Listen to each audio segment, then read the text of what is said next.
Хилэнг аймагт ирлээ. Сайн байцгаана уу? За баярлалаа. Ингээд уулзалтын ажиллагаа маань эхэлж байна. За бид нар нийтдээ 100 аймагуд, говийн аймагуудаар уулзалтууд нийтдээ 10 аймгаар уулзалтууд хийсэн. За Улаанбаатар хотын 7 дүүргээр бас уулзалт хийсэн.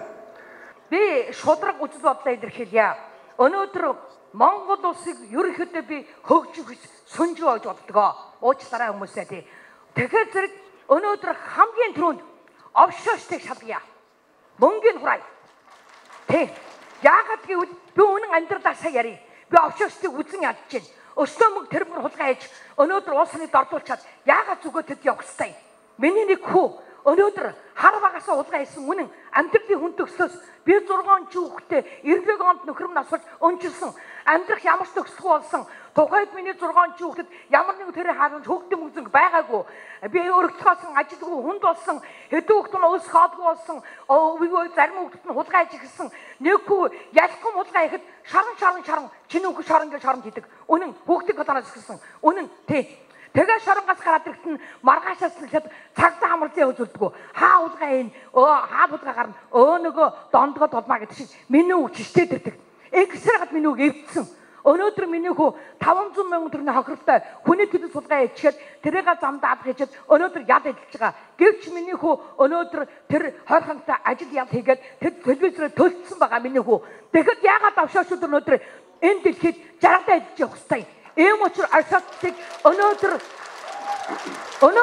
авшаашыг шалгах хэрэгтэй, шорон хийхдээ шүүх хэрэгтэй. Бүх хөрөнгөнд хураах хэрэгтэй. Одоо энэ үндсэн хууль өөрчлөх гэдэг ярьлаа. Дахил хилэлцүүлчлээ гэж одоо яриад байна. Хаана одоо хилэлцүүлж байгаа телевизээр харагдаж байна. Тэгвэл дараагийн байсан дараагийн улсууд нь харагдах юм аа.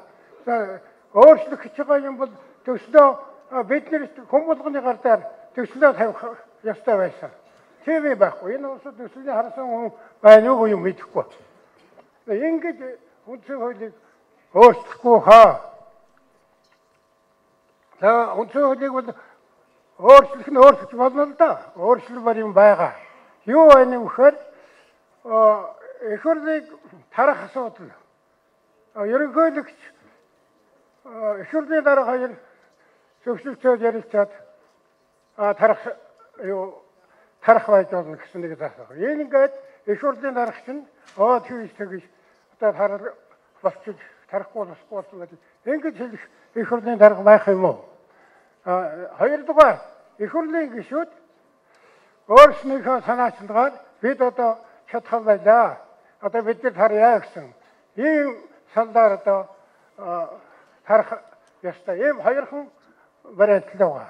Тэгэхээр энэ эх хурлын гишүүд би чадхаа байлаа гэж одоо хэлэх үү?